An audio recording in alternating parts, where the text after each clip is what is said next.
Fransiyada bu birinchi qitim Uyg'ur madaniyat festivali o'tkazishimiz. Liman shahrida shu an 10 kunlik festival Uyg'ur madaniyat festivali boshlanmoq. Bu festivalni bizning bultur qurilgan Parijda qurilgan Uyg'ur o'quvchilar uyushmasi O'g'izninki boshqaruvi bilan ib beryapmiz va Liman shaharlik hukumat va Liman universitetininki qo'llashi bilan qilyapmiz. Buni qilishimizning maqsad festivalni qilishimizning maqsad shu bizning o'quvchilar uyushmamizning maqsadidan birisi.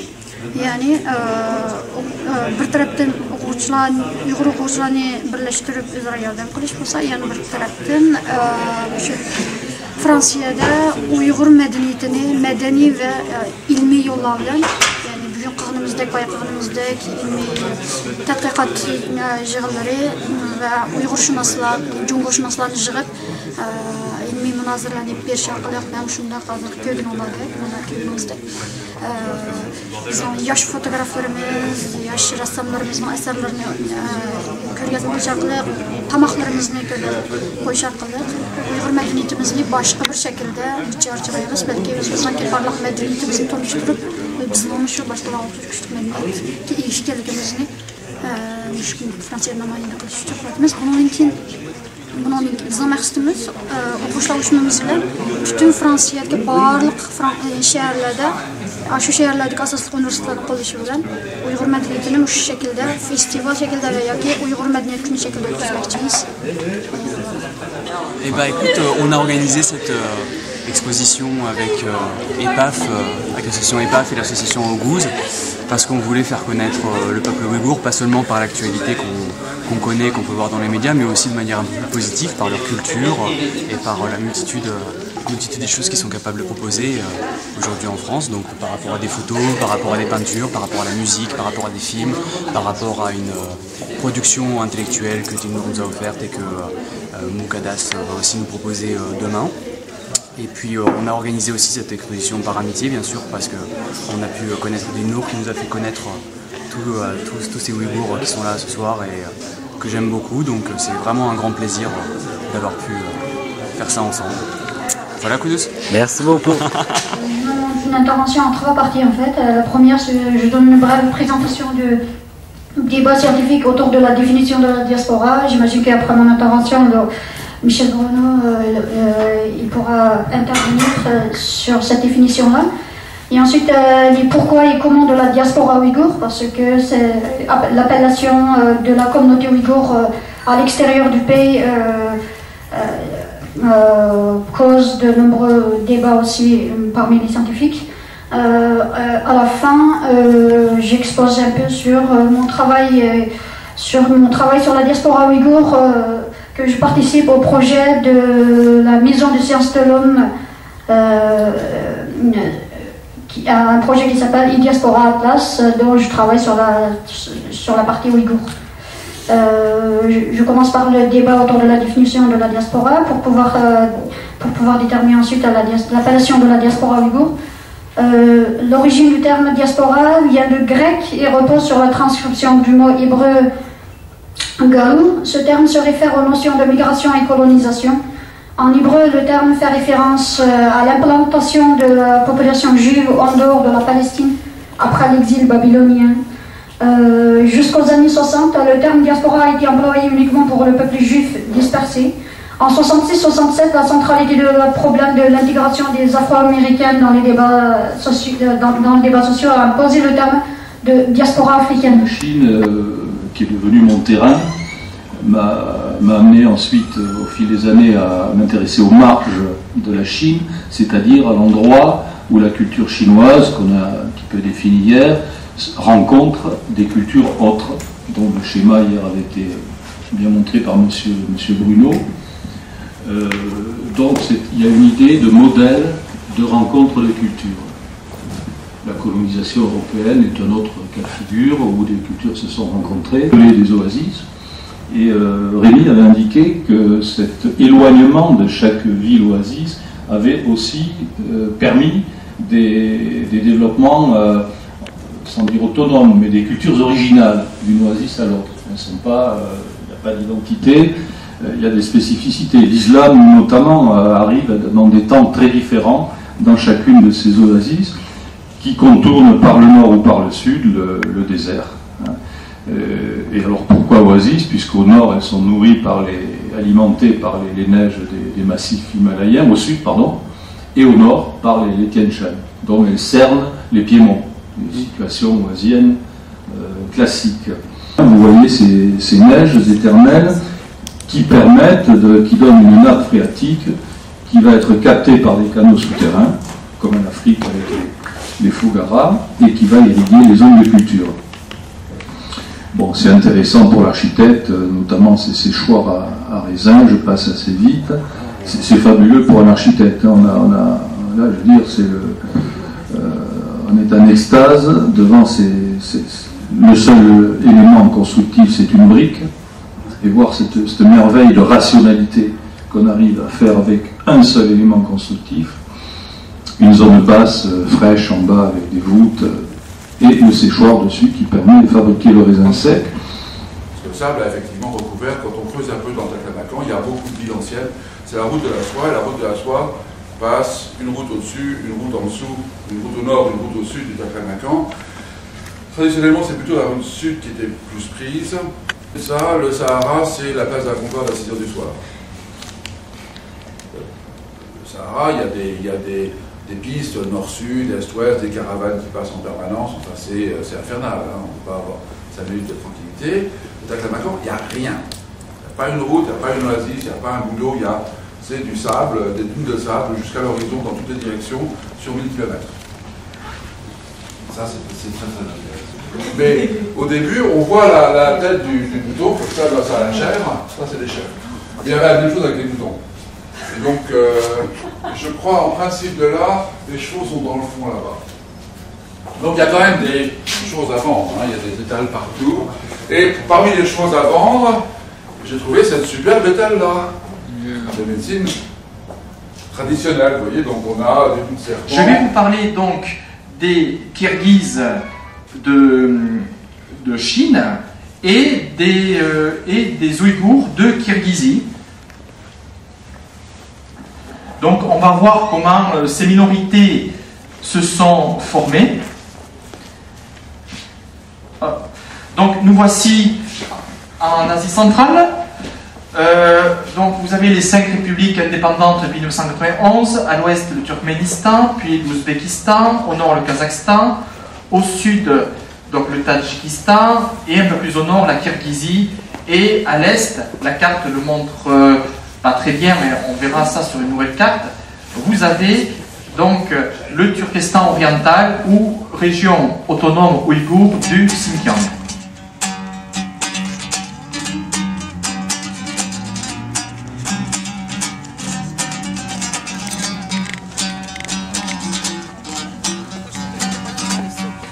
подошла и начала оставлять такие замечания, что потом...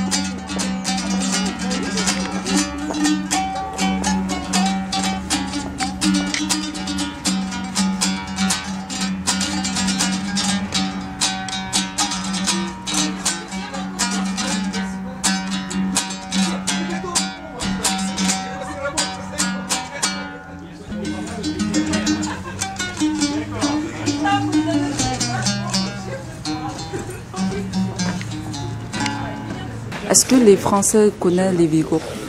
Alors, c'est le problème. Souvent, les Français ne connaissent pas les Ouïghours. Ils connaissent la route de la soie.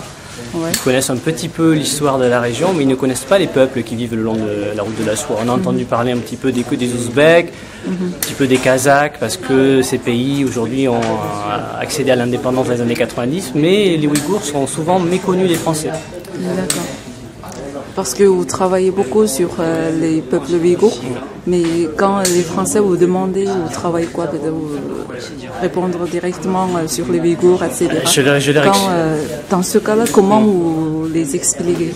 Alors je leur explique, en Chine, il y a plusieurs minorités, et parmi ces minorités, il y a une minorité qui vit dans le nord-ouest de la Chine, et qui a pour particularité de parler une langue turque et d'être musulmane. Alors là, les Français sont souvent étonnés parce qu'ils imaginent qu'en Chine, il n'y a que des gens qui parlent le mandarin, qui sont confucianistes, bouddhistes, etc. Et donc ils sont très surpris de découvrir qu'il y a des musulmans qui vivent en Chine.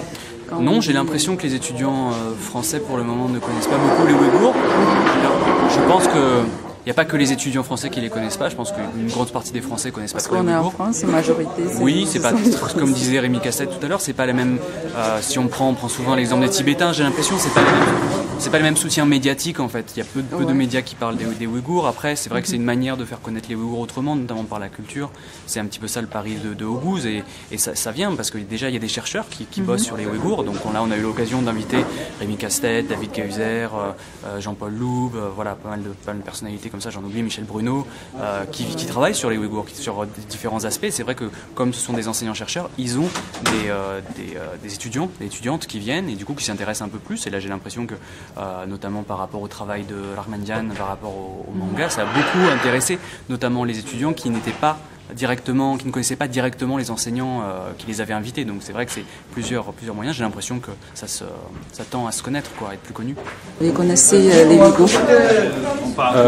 Oui, j'en ai entendu parler.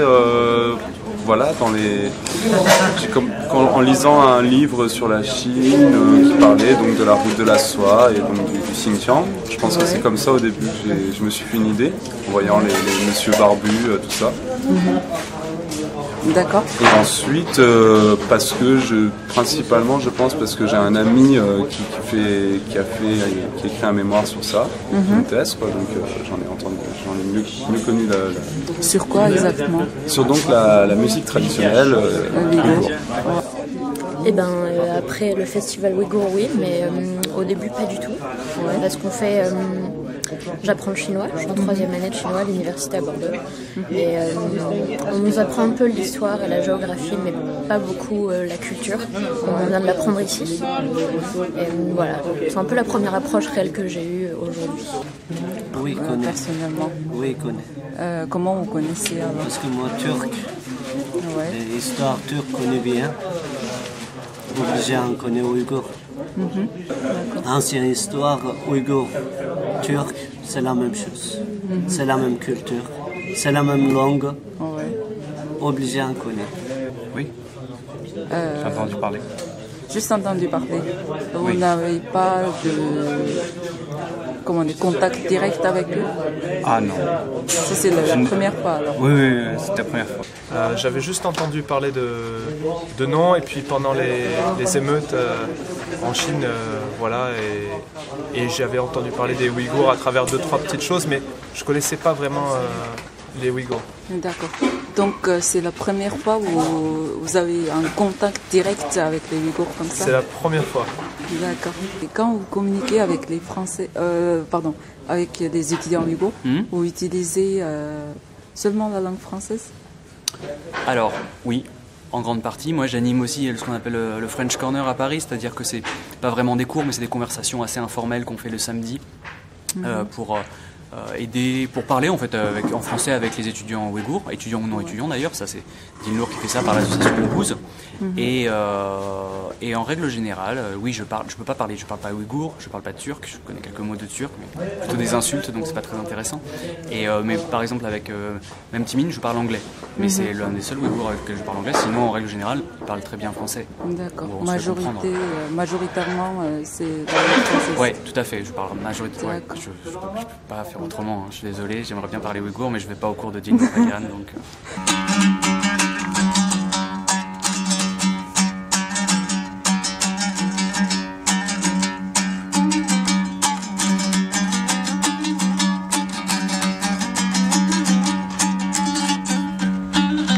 Que pensez-vous sur ce festival en fait?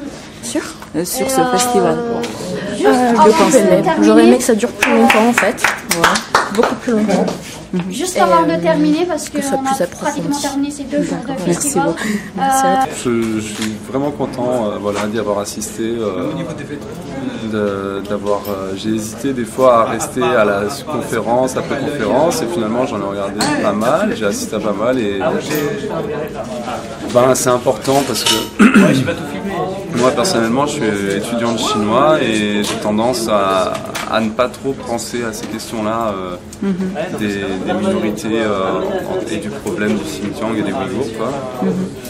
Parce que je sais que politiquement c'est très délicat d'en parler avec les Chinois, avec l'Iran et tout. Bon, c'est des choses. L'année dernière j'étais en Chine, c'est pas quelque chose dont on parle avec les gens. Ouais. Mais justement là je sais que ça m'a vraiment. J'ai été touché quoi. Ça m'aura permis de prendre beaucoup plus conscience.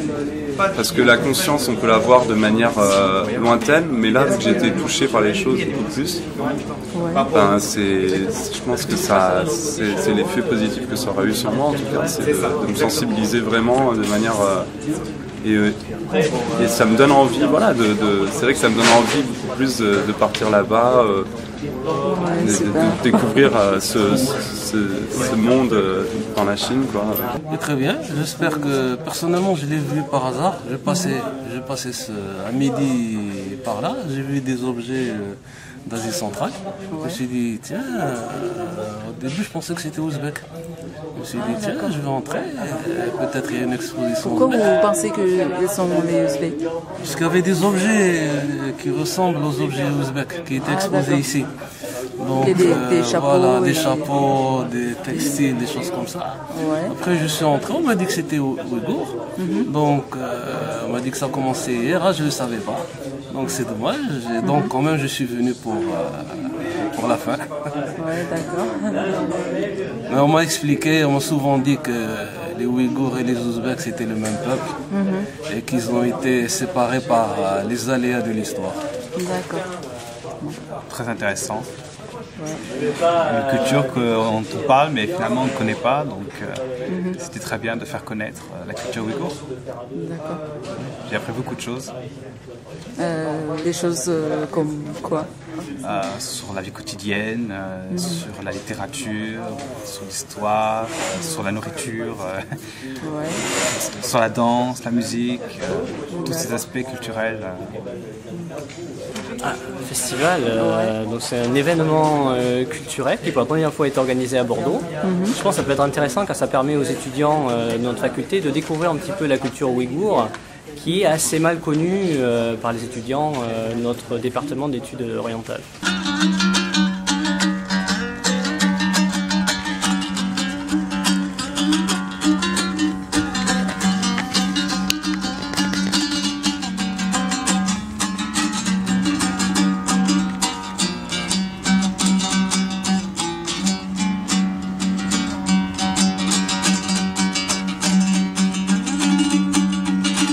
Est-ce que vous avez rencontré des difficultés?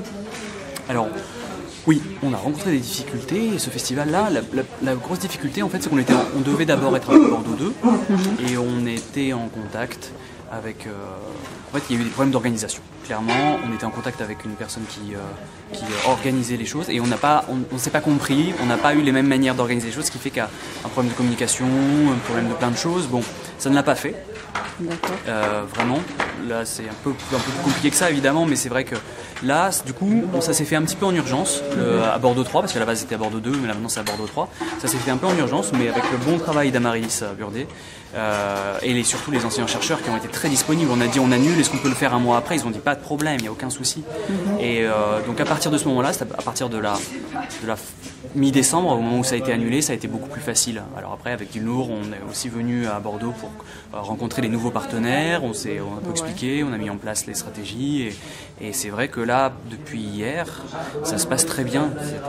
Enfin, on a de la chance, les intervenants ont été bien, les gens étaient au rendez-vous, pas trop en retard. Bon, on les a parlé tout à l'heure parce qu'il y avait une association qui attendait, mais bon, nous aussi, on a eu des problèmes avec le service culturel qui n'a pas été très sympa, qui comment dirais-je, qui savait pas trop pour les Ouïghours et qui à un moment a cru que ça allait poser des problèmes, notamment par rapport aux étudiants chinois, et du coup qui n'a pas été très sympa, mais on est passé au-delà de ça et ça s'est relativement bien passé. D'accord. Voilà.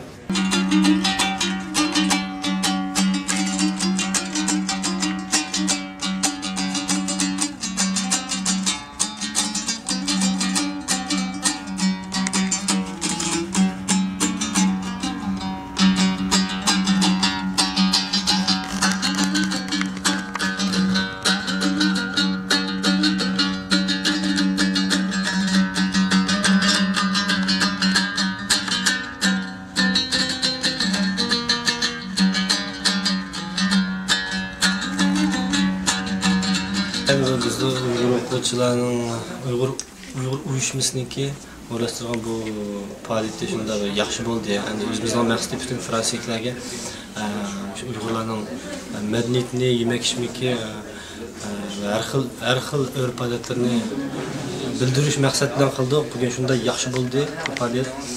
Nurg'un fransiyliklar tamoqlarni tetdi, rasmlarni ko'rdi, musiqalarni angladi. Shundan hammamiz xursand bo'ldik. O'zimizdan qilgan tegishli kishi, endi biz keyinlik qilmoqchi bo'lgan ishlar shu butkul Fransiyadagi universitetlarga bir qurt tunishtirib, o'quvchilarni asos qilganda jamiyatga keng xalq ommasiga Uyg'urlarning butun faoliyatlari, madaniyatlarini hech qanday siyosatga yoki dinga aralashmagan holatda yalang'och ko'rsatishni maqsad qildik. Daim buyursa biz davomli qilamiz. Bu ikkinchi qatimliq bo'ldi. Birinchi qatimliq Parijda bo'lgan, ikkinchi qatimliq Le Mansda bo'ldi. Bundan o'zimiz bugungi natijadan qaraganda shunday yaxshi bo'ldi. Fransiyam shunday chiqadi, kapadi. Shundan biz xursand bo'ldik. Endi shu butun Fransiyaga kengaytirishni o'ylashyapmiz. Daim buyursa hamma ishlar yaxshi ketadi. Hamma a'zolar bek yaxshi kuchayapti. Kishlarda bugun tamoqlarni tayyorladik, har xil tatlı turumlarni qildik. Agar o'zimizni unchalik yaxshi bilib ketmasakmi, lekin natijasi yaxshi bo'ldi deb qarayman.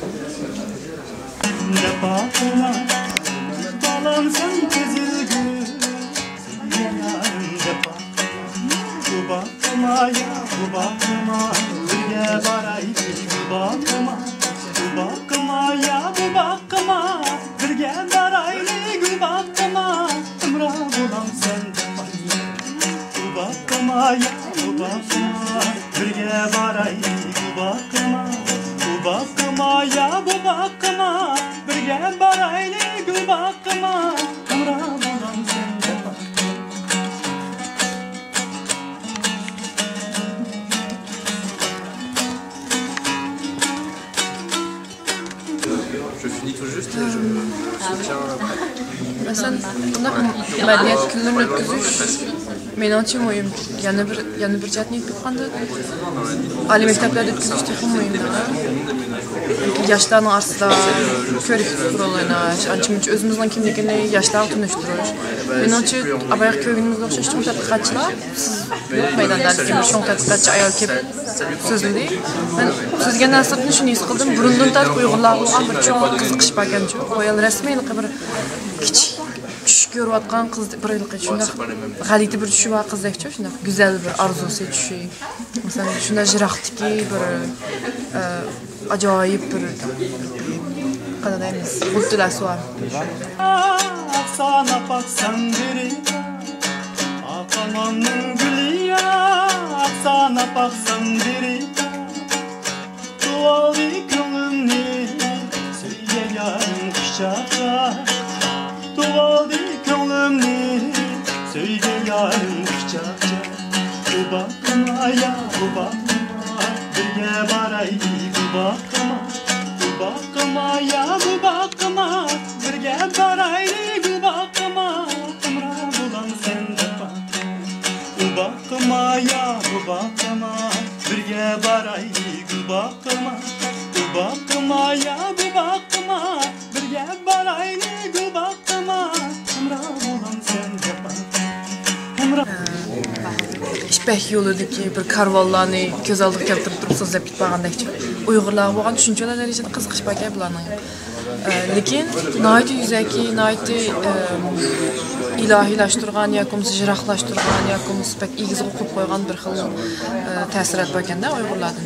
Lekin bunday madaniyat kunlari o'tkazish haqida yoshlarga bizning kim ekanligimizni, nima uchun bu ishlarni qilayotganligimizni, andan keyin bizning ashlarga o'xshash yosh ekanligimizni masalan bir fransuz bilan bir uyg'ur yoshning o'tirishida hech qanday boshqa farq bo'lmasligi, ular bu dunyoga qanday o'zini erkin nazarda chiroyli men falon ishni qilman deb kiradigan bo'lsa, bizning shunday kiralash huquqimiz bo'lishi kerak. Shunga o'xshash o'rnimiz bo'lishi kerak-da. Shunga o'xshash madaniyatimiz bor, ham bizningki aq terkimiz bor, o'zimizga kuchli nurg'un bolalar hozir chiqyapti bizning bilim saviyasi bor. Menimcha yoshlarga tushuntirish ham muhim deb qaradim. Kimligimizni, bizning bu dunyoda bor ekanligimizni, ovozimizning mushtaq universitetlargacha yetadiganligini bildirishimiz kerak. Bunday kunlarni aytmoqchi bo'laman.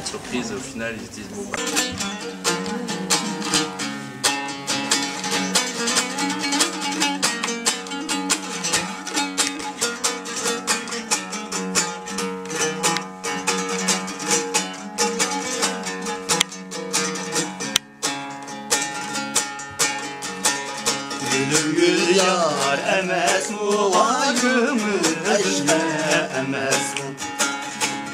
Gül yar emes mu gümüşme emes mu? Bizi yaman digeler, bizi yaman emes mu? Gül yar kana boylarsa faydar. Bizi yaman digeler, bizi yaman emes mu? Gül yar kana boylarsa faydar.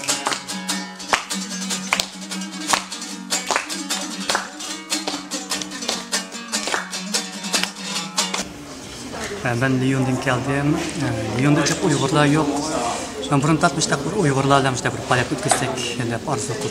Lekin hani Lyon'da çok Uygurlar olmagan kunda kılıç bir sın olmagan dep kötüm Paris'te başka yerden kelgen Uygurlarla bir palyak ötküsmek Fransız balalarına katışpadı.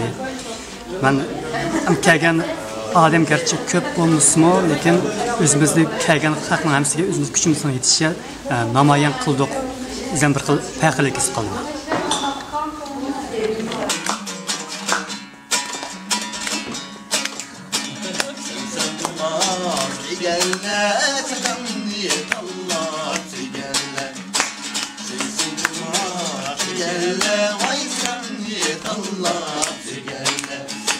Ayda yılda kapıyıp yürek bağrım niye ezgelle Gül yarkan boyların sarayda Ayda yılda kapıyıp yürek bağrım niye ezgelle Gül yarkan boyların sarayda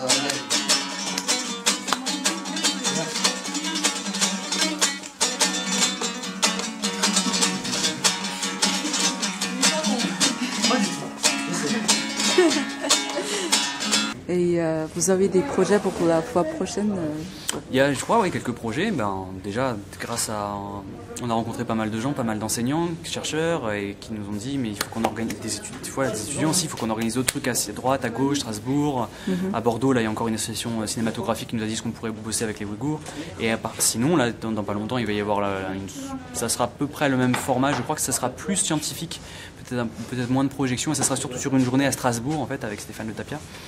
Et il y a peut-être un projet à Cagliari, je crois en Sicile. Pardon, en Sardaigne. Je confonds toujours les deux, mais à Cagliari en tout cas. Bah, c'est pas grave, je trouverais ça grave, je pense. Mais oui, enfin, c'est juste, il y en aura d'autres, c'est clair. C'est clair. Et là, Nicolas Moore disait qu'il y avait des universités, c'est à Nancy ou à Metz, qui bossent beaucoup, ou à Strasbourg, pardon, ils bossent beaucoup sur la médecine ouïghour aussi. Et je pense que là, on peut avoir un contact. J'ai la personne qui filme en ce moment, je crois qu'elle nous a aussi proposé de faire quelque chose à Rennes, donc ça serait peut-être intéressant pour vous verra, quoi. Donc voilà, ça fait plein de villes un peu partout, internationales. Voilà, il y a plein de projets, il faut juste qu'on monte ça tranquillement. Merci, je vous souhaite bonne continuation. Merci, et vous aussi, plaisir de travailler ensemble. Merci, grand merci. Merci à vous.